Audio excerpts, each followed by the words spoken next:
قل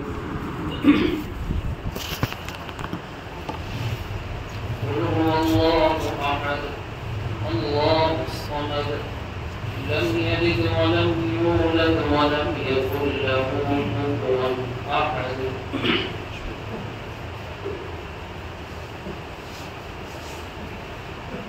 اس وقت ہم نے اس سورت کو پڑھا. اس سورت کا نام سورہ اخلاص ہے. اخلاص کے معنی آتے ہیں خالص کرنا، پیور بنانا. اس صورت میں اللہ تبارک و تعالی نے اپنی کچھ صفات بیان کی ہیں، اپنی خدائی کا تذکرہ کیا ہے، اور اس کا مقصد یہی ہے کہ لوگ اللہ تبارک و تعالی کی ان صفات کو سن کر، ان صفات پر ایمان لا کر اپنی عبادت کو اللہ کے لیے پیور بنائیں، خالص بنائیں، یعنی عبادت میں کسی اور کو بالکل شریک نہ کریں.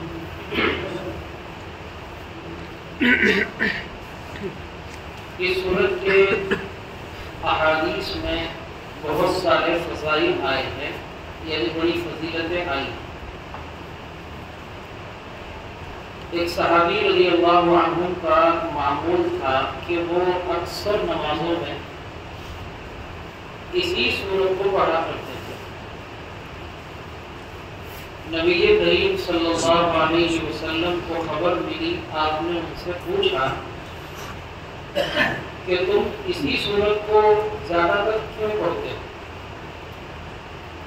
انہوں نے کہا کہ یا رسول اللہ، اس لیے کہ مجھے اس سورت سے خاص محبت ہے. اس محبت کی وجہ سے میں بار بار یہ چاہتا ہوں کہ اسی کو پڑھوں اور اسی کو پڑھتا بھی ہوں. نبی علیہ السلام نے یہ سننے کے بعد ارشاد فرمایا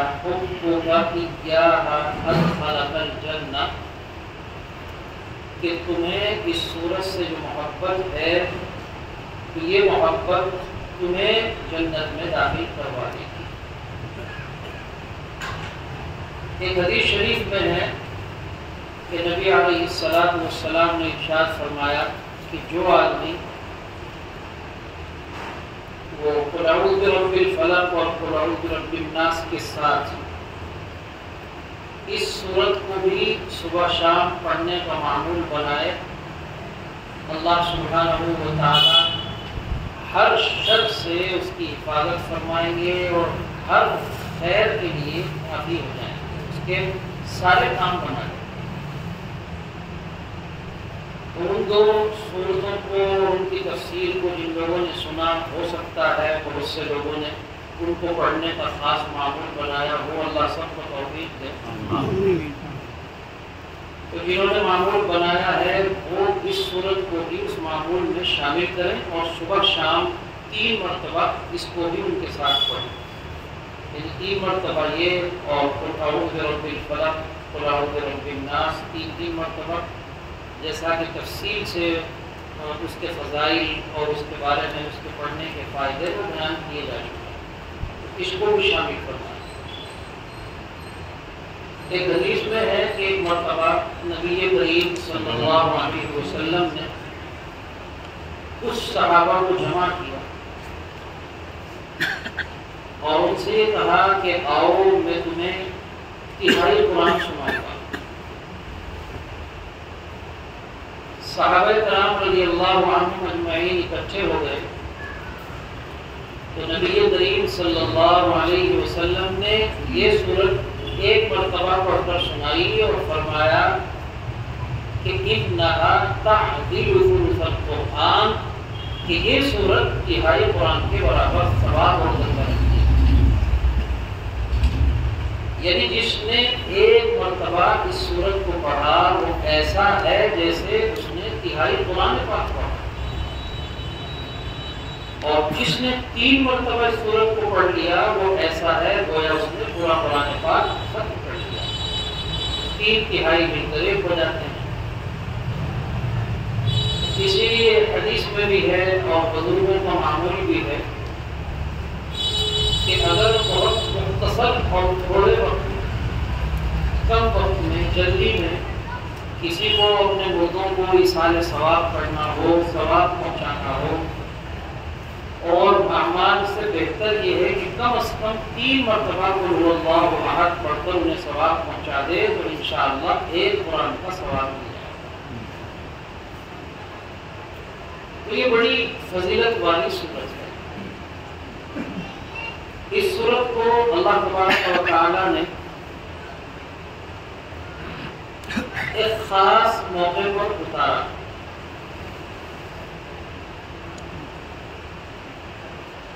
وہ یہ ہے کہ جب نبی کریم صلی اللہ علیہ وسلم نبی بنائے گئے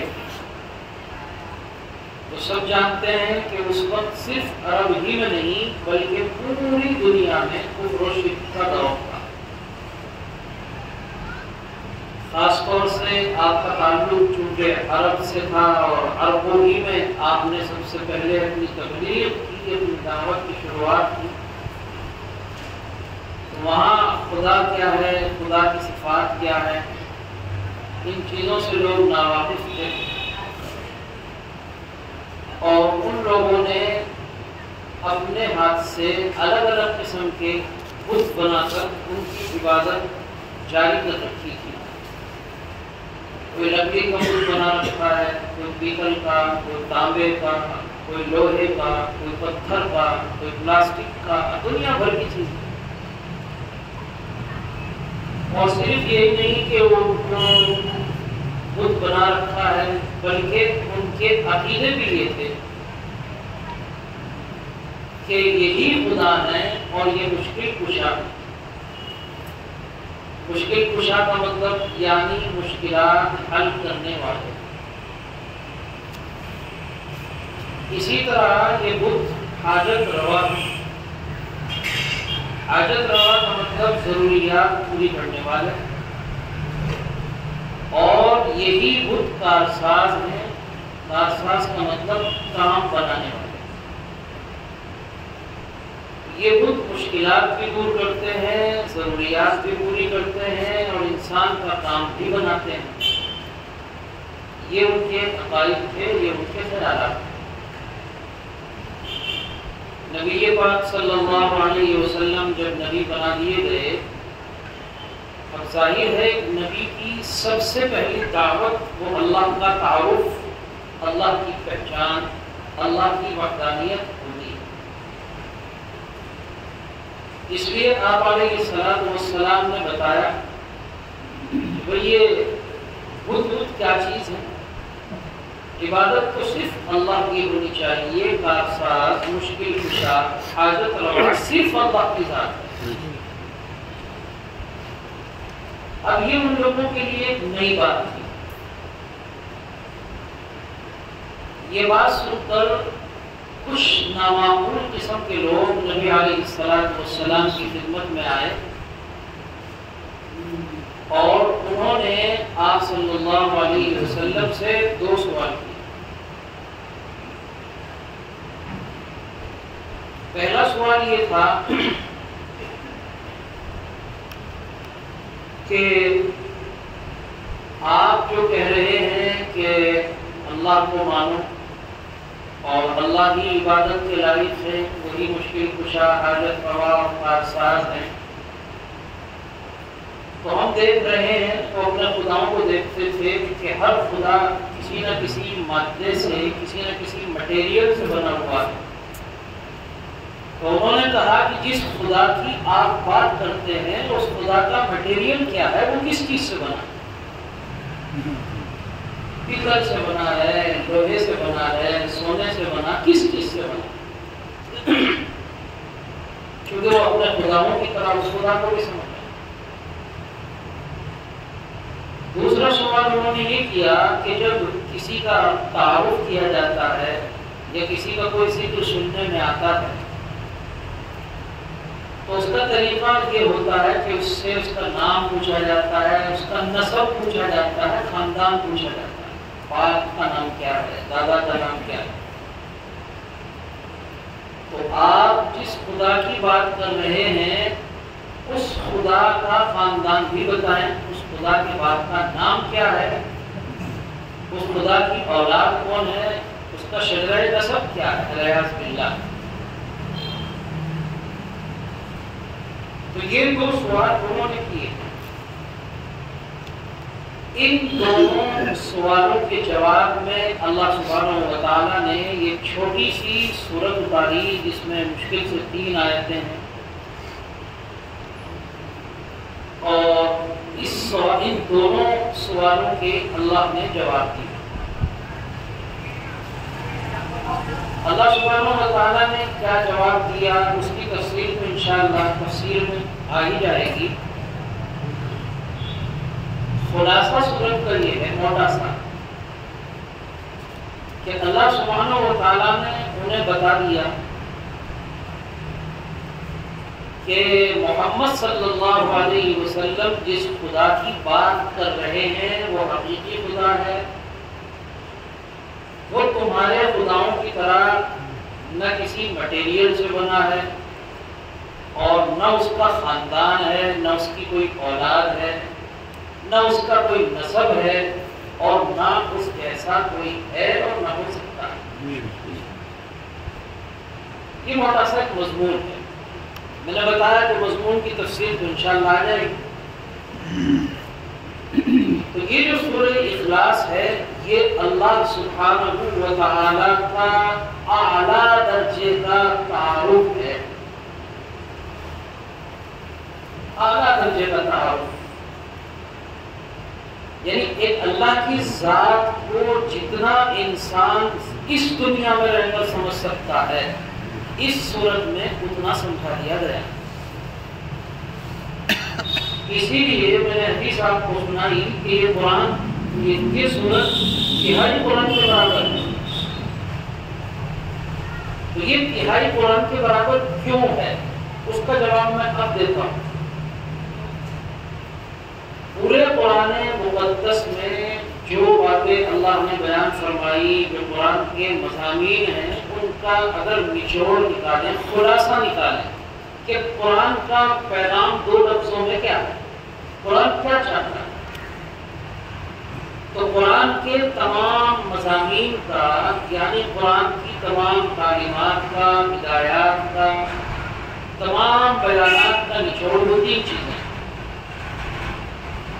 نمبر 1 اللہ تبارک و تعالیٰ کی معرفت، معرفت کا مطلب وہی ہے تعارف، پہچان،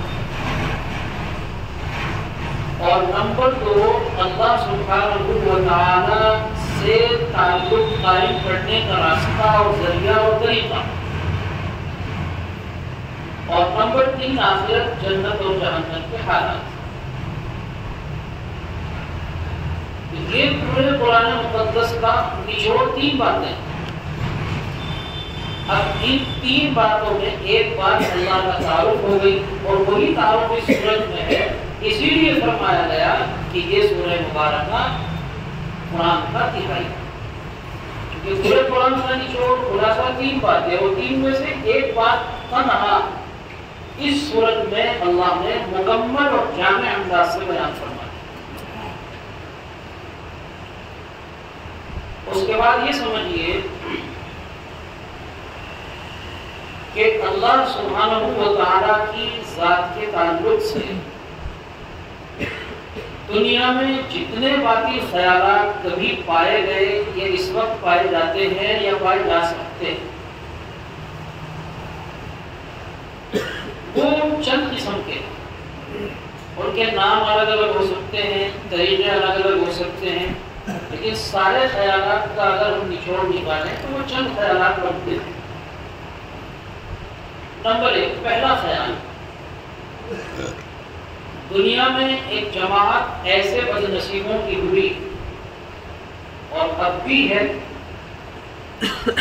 کہ جنہوں نے اللہ سبحانہ و تعالیٰ کی خدا کی ذات کا ہی انکار کر دیا، یعنی انہوں نے یہ کہا، وہ یہ کہتے ہیں کہ خدا کوئی چیز نہیں، جیسے آج کل کمیونزم جو ہے، کمیونسٹ دہری جس کو کہتے ہیں، ناستک، یہ وہی لوگ ہیں، ہمیشہ سے دنیا میں ہیں، آج بھی یہ کہتے ہیں دنیا میں جو کچھ ہوتا ہے یا ہو رہا ہے یہ خود بخود ہو رہا ہے، نہ اسے دنیا کو کسی نے بنایا، نہ کوئی چلاتا ہے، نہ اس کا کوئی سسٹم کسی کے ہاتھ میں، سب کچھ خود بخود ہوتا ہے۔ یہاں مجھے ان خیالات کا رد کرنا نہیں ہے کہ یہ کس قدر بوگس خیالات ہیں، کتنے لچر اور بےہودہ اور کمزور خیالات ہیں، اس کی دلیلیں نہیں دینی، میں صرف خیالات بتا رہا ہوں تاکہ اندازہ ہو کہ یہ صورت کیا چیز ہے۔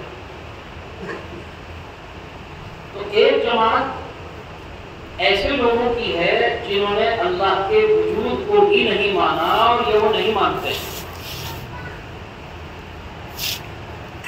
دوسری جماعت جو ایک زمانے میں بہت بڑی تعداد میں تھی، یعنی نبی کریم صلی اللہ علیہ وسلم سے پہلے بھی تھی، آپ کے زمانے میں بھی کچھ لوگ تھے اور بعد میں بھی ہوئے ہیں، اس وقت بھی ہیں۔ ان کا خیال یہ ہے کہ خدا کا وجود تو ہے، لیکن وجود ہونے کا مطلب صرف اتنا ہے کہ خدا نے ایک عالم پیدا کیا اور پیدا کرنے کے بعد وہ چھٹی پر چلا گیا۔ یہ چھٹی کا لفظ تو میں بول رہا ہوں، اس کو علمی زبان میں کہتے ہیں معطل، یعنی بس بنا دیا۔ اس خدا میں کوئی صفت نہیں، کوئی رزق دینے کی صلاحیت ہو، موت دینے کی صلاحیت ہو، زندگی دینے کی صلاحیت ہو، عزت دینے کی صلاحیت ہو، آگے کچھ پیدا کرنے اور بنانے کی صلاحیت ہو، یعنی جو خدا کی صفات ہیں یہ کچھ نہیں، بس اس نے پیدا کیا اور کر دیا، پیدا کرنے کے بعد اس کا کام ختم۔ اب جو دنیا چل رہی ہے، یہ جو کچھ ہو رہا ہے، یہ وہی جو سائنس بھی آج کل کہتا ہے اسباب اور ان کا اثر، یعنی ہر ایک چیز ایک سبب سے جڑی ہوئی ہے، وہ سبب آتا ہے، وہ کاؤز آتا ہے، وہ چیز ہو جاتی ہے۔ انسان پیدا ہوتا ہے، اس کا ایک سبب ہے، وہ سبب ہوتا ہے، انسان وجود میں آ گیا، بارش آتی ہے، اس کا ایک سبب ہے، ہوا آتی ہے، یعنی ہر چیز اسباب سے چل رہی ہے۔ اس اسباب کے پیچھے کوئی طاقت نہیں، کوئی خدا نہیں۔ یہ دو خیال ہیں۔ ایک تیسرا خیال جو ایک زمانے میں بہت بڑی تعداد کا تھا، اب بھی ہے لیکن اس کی کچھ شکلیں تھوڑی سی بدل گئی ہیں، ان میں کچھ چینجنگ آ گئی ہے، لیکن اب بھی مجوسی ایک فرقہ ہوتا تھا، آج بھی ہے، جس کو ہم کہتے ہیں پارسی، یعنی آگ کے پجاری۔ اس زمانے کے پارسیوں کے پورے عقائد کیا ہیں ان کا تو موقع نہیں ہے، لیکن جو بیس ہے اس فرقے کی بنیاد جو ہے کہ بنیادی عقیدے، میں نے کہا کہ ہو سکتا ہے آج کل کچھ تبدیلی آئی ہوں، لیکن جو بنیادی باتیں پہلے تھی، ان کا عقیدہ یہ تھا کہ خدا ہے، اس کی صفات بھی ہیں، لیکن خدا ایک نہیں ہے، خدا دو ہے۔ ایک کا نام اہرمن ہے، ایک کا نام یزدان ہے۔ یزدان جتنی اچھائیاں ہوتی ہیں وہ پیدا کرتا ہے، اور اہرمن جتنی برائیاں ہوتی ہیں وہ پیدا کرتا ہے، یعنی ایک خالق خیر ہے، خیر کو پیدا کرنے والا، اور ایک خالق شر ہے، یعنی برائی کو پیدا کرنے والا۔ اچھائی کو پیدا کرنے والا خدا الگ ہے اور برائی کو پیدا کرنے والا خدا الگ ہے، اور ان دونوں خداؤں اور ان کی فوجوں میں جنگ چلتی رہتی ہے، لڑائیاں چلتی رہتی ہے، اٹھا پٹک چلتی رہتی ہے۔ جب بھلائی اور خیر پیدا کرنے والے خدا کا غلبہ ہوتا ہے تو دنیا میں ہر جگہ خیر ہی خیر پھیلتی ہے، بھلائی بھلائی پھیلتی ہے، کیونکہ اس کا ہولڈ ہوتی ہے اس خدا کا۔ اور جب شر پیدا کرنے والے خدا اور اس کی لشکر کو پاور زیادہ ہو جاتی ہے، وہ اوپر آ جاتا ہے، وہ جیت جاتا ہے، تو دنیا میں شر ہی شر پھیلتا ہے، برائیاں برائیاں پھیلتی ہیں، خرابیاں آتی ہیں، فساد ہی فساد آتا ہے، تعمیر اور اچھائی کی کوئی بات پھر کہیں نظر نہیں آتی۔ یہ دراصل ان خداؤں کی جنگ کا نتیجہ ہوتا ہے۔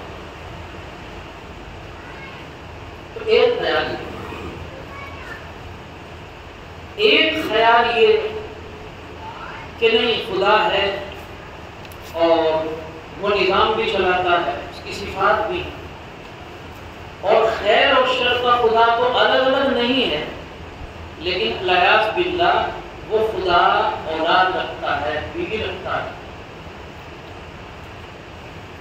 اور اس عقیدے کے ماننے والے عیسائیوں میں سے ہیں اور یہود میں سے بھی۔ چنانچہ خود قرآن نے بیان کیا وقالت اليهود عزير ابن اللہ، ایک پیغمبر ہوئے حضرت عزیر علیہ السلام، تو اس زمانے کے یہودیوں کا یہ عقیدہ تھا کہ یہ عزیر نام کے پیغمبر کوئی عام انسان نہیں ہے، ابن اللہ، اللہ کے لڑکے ہیں، اللہ کی اولاد ہے۔ ظاہر ہے جو باپ کی پاور ہوتی ہے وہ اولاد کی بھی ہوتی ہے، تو گویا وہ بھی خدائی ہے، معاذ اللہ۔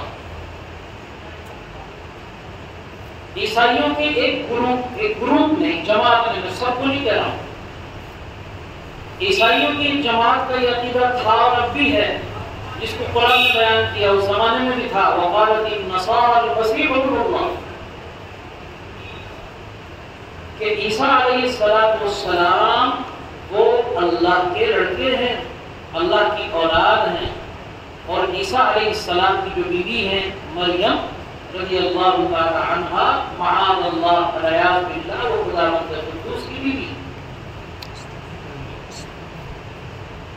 تو یہ ان کا عقیدہ تھا۔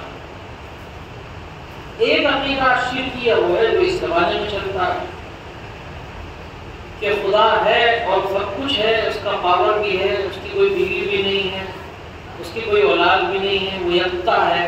زیادہ تر آج کل کے بہت سارے ہندوؤں کا عقیدہ یہ ہے، لیکن اس خدا نے اپنی پاور تقسیم کر رکھی ہے، کوئی پاور کسی کو دے رکھی ہے، کوئی کسی کو دے رکھی ہے، کوئی کسی کو دے رکھی ہے۔ تو اس لیے آپ کو اس خدا کے سامنے سر ٹیکنے کی ضرورت نہیں ہے، وہ پاور جہاں تقسیم ہوئی ہوئی ہے، جو اس کی طاقت جس کو ملی ہوئی ہے اس کو منائیے، اس کو راضی کیجیے، اس کی پوجا، اس کی عبادت کیجیے، تو تمہارے کام بنیں گے۔ یہ چند خیالات، اس سے ہٹ کر میں نہیں سمجھتا کہ کفر و شرک سے متعلق کوئی الگ خیال آپ پیدا کر سکتے ہیں۔ یہ آپ نے سنا ہو، میں نے تو کم سے کم نہیں سنا، یہ نچوڑ بتایا۔ اب یہ جو صورت اللہ سبحانہ و تعالیٰ نے ہمیں نبی کریم صلی اللہ علیہ وسلم کی برکت سے عطا فرمائی، اس چھوٹی سی صورت میں اللہ نے ان کفریہ اور شرکیہ تمام عقائد کو اٹھا دیا، سب کا رد فرما دیا، سب عقیدوں کو رد کر دیا، چھوٹی سی صورت میں۔ کیسے؟ فرمایا کل آپ کہیے، بتائیے ان کو جو اللہ کے بارے میں پوچھتے ہیں، وہ کا مطلب وہ ہے، لہٰذا جو لوگ یہ کہتے ہیں کوئی خدا ہوگا نہیں، سب سے پہلا فرقہ اس کا رد ہو گیا۔ کون کہتا نہیں ہے؟ وہ ہے۔ اس کے بعد کہا کون ہے وہ؟ اللہ۔ اللہ کا مطلب ذہنوں سے نکل گیا ہوگا، بہت دن ہو گئے، بسم اللہ میں نے بہت تفصیل سے بتایا تھا۔ اللہ کا مطلب جس کا وجود یعنی ہونا ضروری اور جتنے کمالات ہو سکتے ہوں وہ سب اس کی ذات میں موجود ہوں، اسے کہتے ہیں اللہ۔ تو کہا وہ ہے، اور کون ہے؟ اللہ ہے، یعنی ہمیشہ سے ہے، اور تمام خوبیاں، تمام کمالات، تمام صفات، تمام اچھائیاں جتنی بھی ہو سکتی ہیں وہ سب اس کے اندر موجود ہیں۔ لہٰذا جو یوں کہتے ہیں خدا ہے لیکن معطل ہے، چھٹی پر ہے، کچھ نہیں کرتا، وہ سب درد ہو گیا، تو تمام کمالات والا ہے، رزق والا، وہ زندگی دینے والا، وہ موت دینے والا، وہ پالنے والا، وہ کھلانے والا، وہ پلانے والا، وہ تمام چیزیں اللہ کے اندر آ گئی، کیونکہ اللہ کہتے ہی اس کو جس میں ساری خوبیاں، ان کا رد ہو گیا۔ جو لوگ یہ کہتے ہیں معاذ اللہ خدا کو خیر کا الگ، شر کا الگ، یا دو سے زیادہ، جیسے آج کل میں نے بتایا جنہوں نے یہ گڑھ رکھا ہے کہ اللہ نے اپنی پاور تقسیم کر رکھی ہے، اختیارات تقسیم کر رکھے ہیں، ایک لفظ میں ان سب کا رد ہو گیا۔ احد کیسا ہے؟ احد ہے، یکتا ہے، نہ کوئی اس کی ذات جیسا ہو سکتا ہے، نہ کوئی اس کی صفات جیسا ہو سکتا ہے، نہ کوئی اس جیسی پاور والا اور طاقت اور قدرت والا ہو سکتا ہے. لہٰذا جو لوگ یوں کہتے ہیں کہ خدا دو ہیں یا دو سے زیادہ ہیں یا اس نے اپنے اختیارات بانٹ رکھے ہیں، سب جھوٹ بولتے ہیں، غلط کہتے ہیں. 3 لفظوں میں 3 عقیدوں کو رد کر دیا. اور جو لوگ یوں کہتے ہیں معاذ اللہ کہ خدا بند قدوس کی اولاد ہے، ان کا رد کر دیا گیا. لم یلد ولم یولد، نہ اس نے کسی کو جنا اور نہ وہ خود کسی سے جنا گیا. یعنی نہ وہ باپ ہے اور نہ کسی کا بیٹا ہے. اور جب باپ بیٹا بھی نہیں تو ظاہر ہے اس کی بیوی بھی نہیں ہو سکتی. اور ولم یکن لہ کفوا احد. اور تمہیں کیا بتائیں، خلاصہ یہ ہے کہ اللہ سبحانہ و تعالیٰ جیسا اس کا ہمسر تو کوئی ہو ہی نہیں سکتا. یہ اللہ نے اپنا تعارف کرایا، سارے عقیدوں کا رد ہو گیا. اس لیے نام ہے سورۃ اخلاص. وحدانیت میں نے کہا اللہ کے تعارف کی جو شکل ہو سکتی ہے، اللہ کو جتنا انسان سمجھ سکتا ہے یا اللہ کے بارے میں جتنا بتایا جا سکتا ہے وہ سب اس میں آ گیا. اب اس کی ڈیٹیل بیان کرتے چلے جائیے، آپ اس کی تفصیل بیان کرتے چلے جائیے، لیکن آپ سب کچھ اسی میں گیا. اس سے ہٹ کر آپ کچھ بیان کر ہی نہیں سکتے. اللہ تعالیٰ کوئی چیز اس صورت سے ہٹ کے اللہ کے تعارف میں آ ہی نہیں سکتی. اسی لیے یہ اتنی اہم اور اتنی بلند ترین صورت. اور اسی کو دوسرے انداز سے اگر میں کہنا چاہوں تو یوں کروں گا کہ ساجھے داری کی، شرکت کی، پارٹنرشپ کی جتنی شکلیں ہو سکتی ہیں اللہ نے سب کو اس میں رد فرما دیا. اللہ کے ساتھ کسی بھی طرح کی کوئی شرکت، کوئی ساجھے داری نہیں ہے. چنانچہ ایک ساجھے داری تو گنتی میں ہو سکتی ہے، عدد میں ہو سکتی ہے، 2 3 میں. یہ سب ایک ہیں یا یہ سب 2 ہیں تو فرمایا احد، عدد میں کوئی اس کا شریک نہیں. ایک شراکت اور پارٹنرشپ عہدے میں ہو سکتی ہے، مرتبے میں ہو سکتی ہے. یعنی ایک مرتبے کے ایک سے زائد ہیں، یہ بھی اسی رینک کا آدمی، یہ بھی اسی رینک کا، یہ بھی اسی رینک کا، یہ بھی اسی رینک کا، 2 3 4 5 یہ شرکت ہوتی ہے. اس کا بھی رد فرمایا کہ یہ شرکت بھی نہیں. اللہ الصمد، وہ صمد ہے. ابھی صمد کا مطلب آپ کے سامنے آئے گا کہ وہ صمد ہے، یعنی سب اس کے محتاج ہیں، وہ کسی کا محتاج نہیں. لہذا اس کی حیثیت، اس کے مرتبے اور اس کی رینک کا کون ہو سکتا ہے. اور ایک شرکت ہو سکتی ہے کام میں کہ چلو رینک الگ الگ ہے لیکن کام ایک کیسے ہو، تاثیر ایک جیسی ہو کہ جو کام یہ کر سکتا ہے وہ یہ بھی کر سکتا ہے. حیثیت الگ ہے دونوں، اس کی حیثیت بہت اونچی ہے، اس کی بہت کم ہے، لیکن کبھی کبھی کم والا بھی وہ کام کر سکتا ہے، ایک آدھ کام کر لیتا ہے جو اونچی حیثیت پہ کرتا ہے. تو کام میں پارٹنرشپ، کام میں شراکت، کام میں ساجھیداری، تاثیر میں صرف ساجھیداری. اللہ سبحانہ و تعالیٰ نے اس کا بھی رد فرما دیا وَلَمْ يَكُنْ لَهُ كُفُوًا أَحَدٌ. کوئی اس کا کسی چیز میں ہمسر اور برابر اور شریک اور ساجھیدار ہو ہی نہیں سکتا. تو اللہ کے ساتھ یعنی اللہ جیسا معاذ اللہ ہونے کی، اللہ کے ساجھیدار ہونے کی، اللہ کے شریک ہونے کی جتنی صورتیں عقل میں آ سکتی تھی، 3 صورتیں میں نے آپ کو بتائی، ان سب کا رد یعنی ہر طرح کے شرک کا رد صورت میں کر دیا. یہ ہے سورہ اخلاص جس کا خلاصہ آپ کو بتایا. کل اس کے الفاظ کی انشاءاللہ تفصیل کریں گے. اللہ ہمیں اپنی پہچان کی توفیق عطا فرمائے. سبحان اللہ.